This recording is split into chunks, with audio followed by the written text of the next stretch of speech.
And to talk more about the growing trend of spying and surveillance in the nation, I'm joined now by George Heminger, founder of Survive and Thrive TV. Welcome, George. Do you think America is becoming too paranoid?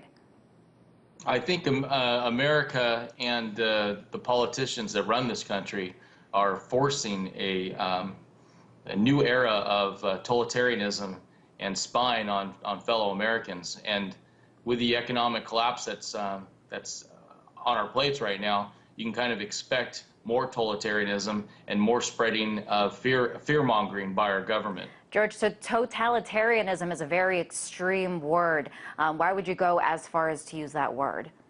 Well, I mean, yesterday I covered the Occupy movement. They actually closed down a distribution center, Walmart distribution center, for 6 hours.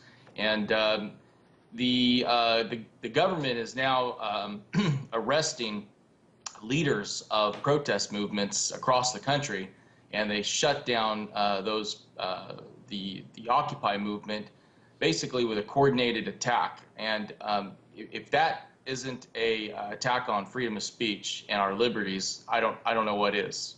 It also came out recently that the Department of Homeland Security has been monitoring the Occupy Wall Street movement. How do you feel about a federal government agency keeping tabs on protesters? I think it's atrocious. I think the bureaucrats that we pay with our tax dollars should actually be going after real terrorists than actual citizens that have grievances with the corrupt politicians and the corrupt financial elites in this country. Instead of trying to shut down free speech, instead of arresting these young kids and pepper spraying them and arresting them, they should be addressing their grievances and take a look at Wall Street and take a look at big corporate business and try to right the wrongs of the inequality in this country.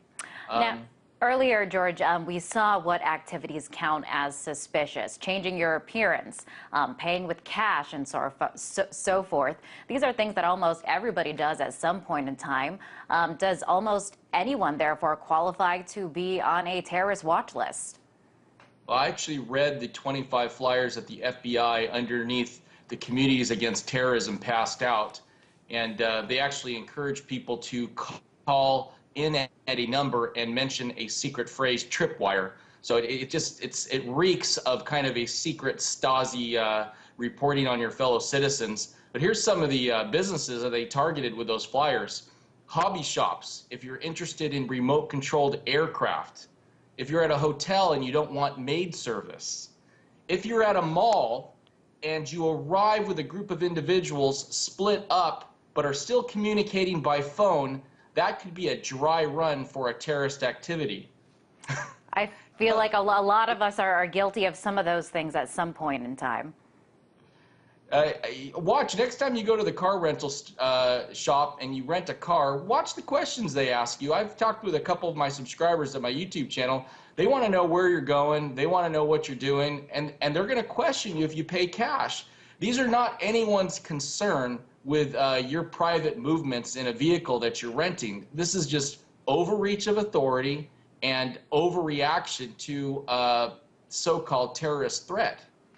And George, looking at the other side of the argument, I mean, what's wrong with being asked to report suspicious activity? If law enforcement gets useless information, so be it, as long as it keeps the public safe.